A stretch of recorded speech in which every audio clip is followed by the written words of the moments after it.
তো আজকে আমি ফুলকপির পকোড়া বানাবো একদম নতুনভাবে। তো আপনারা দেখতে থাকুন। তো আমি ফুলকপি কেটে নিচ্ছি। দেখুন ফুলকপি আমি একটা কেটে নিয়েছি, এইভাবে গোটায় রাখবো। ফুলকপি আমি ভাপিয়ে নিব। ফুলকপি আমার ভাপিয়ে নেওয়া হয়ে গেছে, নিয়েছি তো উঠিয়ে নেবো। এখন ঠান্ডা হয়ে গেছে। তো দেখুন একটা গ্রেটার নিয়েছি, গ্রেটারে গ্রেট করে নেব। গ্রেটারে আমি গ্রেট করে নিয়েছি।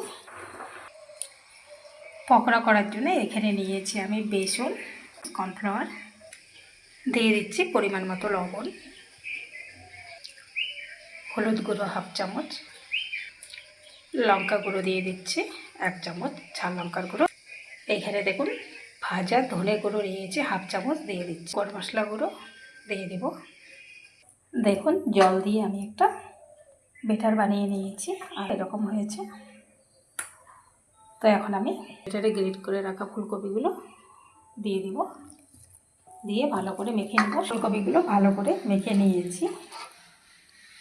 দেখুন একদম নরমও হবে না, একদম শক্ত হবে না, এইরকম। এখন আমি পকোড়া ভেজে নেব।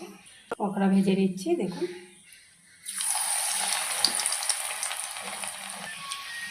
দেখুন কয়েকটা পকোড়া আমি ছেড়ে দিই, উলট পালট করে আমি ফুলকপির পকোড়াগুলো ভেজে নিয়েছি। দেখুন দেখি বোঝা যাচ্ছে কতটা মুচমুচে হয়েছে।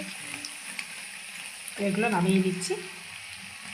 পকোড়াগুলো আমি ভেজে নিয়েছি, আর দেখুন কতটা মুচমুচে হয়েছে।